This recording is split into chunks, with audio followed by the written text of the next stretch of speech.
Welcome to Present Poetry. I'm your host, Erin Crittenden, and all poems within this podcast are either public domain or used with permission from the author or the author's estate.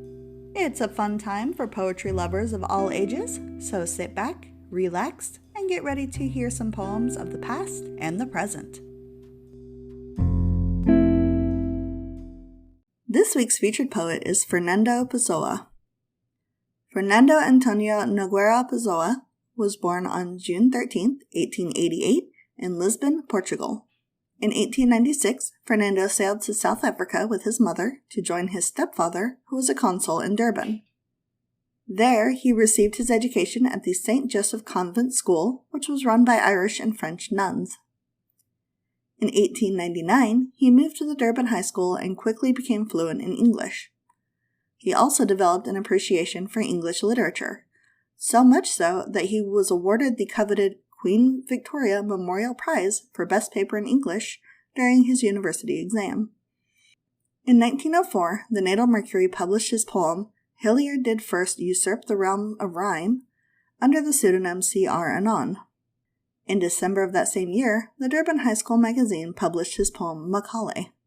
In 1905, the Natal Mercury published 4 of his sonnets, all under an anonymous pseudonym, giving him a taste for publication. However, Fernando returned to Lisbon in 1905 to study diplomacy, but a combination of illness and political unrest put an end to his formal education. In 1907, he worked as a practitioner at R.G. Dunn & Company, an American mercantile information agency. When his grandfather died that same September, Fernando used his inheritance to set up his own publishing house, the Empresa Ibis, but it was not successful and ended up closing down in 1910. In 1912, Fernando Pessoa entered the literary world with a critical essay that triggered one of the most important literary debates in the Portuguese intellectual world of the 20th century. He founded an art journal, Athena, in 1924, where he published verses under pseudonyms. He also worked as a freelance commercial translator, while also diving into life as a writer, literary critic, and political analyst. During this time, Fernando contributed to 32 journals and newspapers.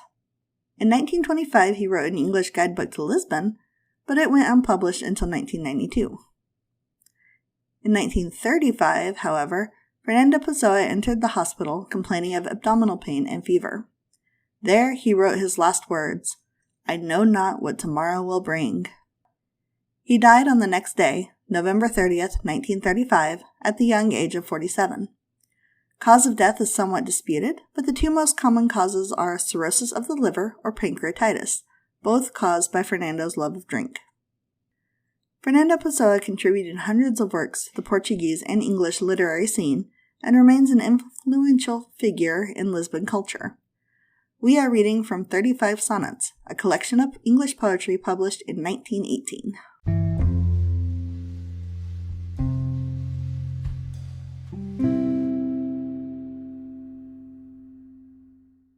Sonnet 1. Whether we write or speak or do but look, we are ever unapparent. What we are cannot be transfused into word or book. Our soul from us is infinitely far. However much we give our thoughts the will to be our soul and gesture it abroad, our hearts are incommunicable still. In what we show ourselves, we are ignored. The abyss from soul to soul cannot be bridged by any skill of thought or trick of seeming. Unto our very selves we are abridged, when we would utter to our thoughts our being. We are our dreams of ourselves, souls by gleams, and each to each other dreams of others' dreams.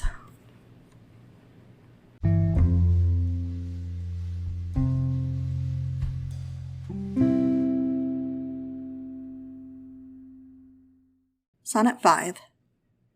How can I think or edge my thoughts to action when the miserly press of each day's need aches to a narrowness of spilled distraction, my soul appalled at the world's work's time greed?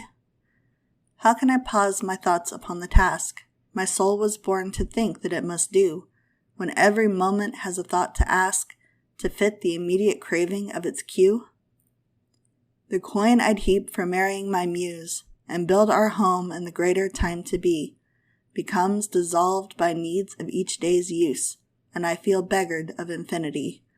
Like a true Christian sinner, each day flesh-driven by his own act to forfeit his wished heaven.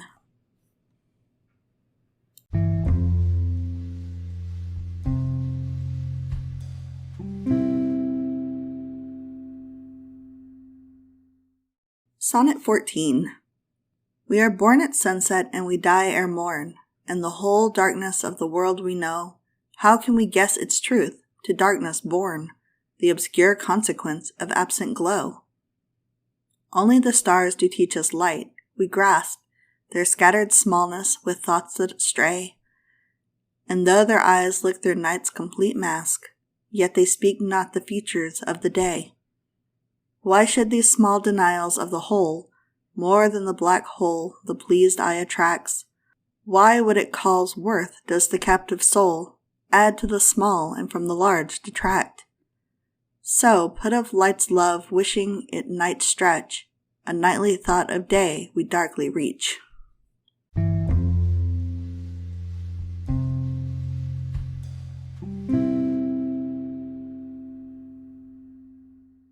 Sonnet 24. Something in me was born before the stars, and saw the sun begin from far away. Our yellow, local day on its wont jars, for it hath communed with an absolute day. Through my thoughts night, as a worn robe's heard trail, that I have never seen, I drag this past, that saw the possible like a dawn grow pale, on the lost night before it, mute and vast.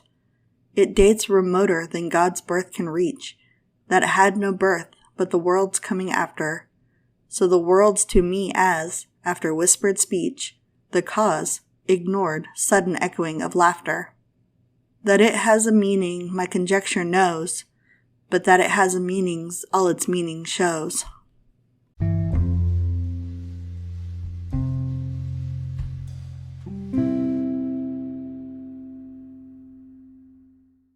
Sonnet 34. Happy the maimed, the halt, the mad, the blind, all who, stamped separate by curtailing birth, owe no duty's allegiance to mankind, nor stand a-valuing in their scheme of worth. But I, whom fate, not nature, did curtail, by no exterior voidness being exempt, must bear accusing glances where I fail, fixed in the general orbit of contempt.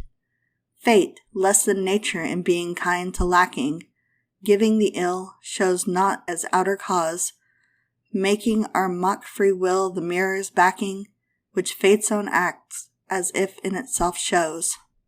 And men like children, seeing the image there, take place for cause and make our will fate bear.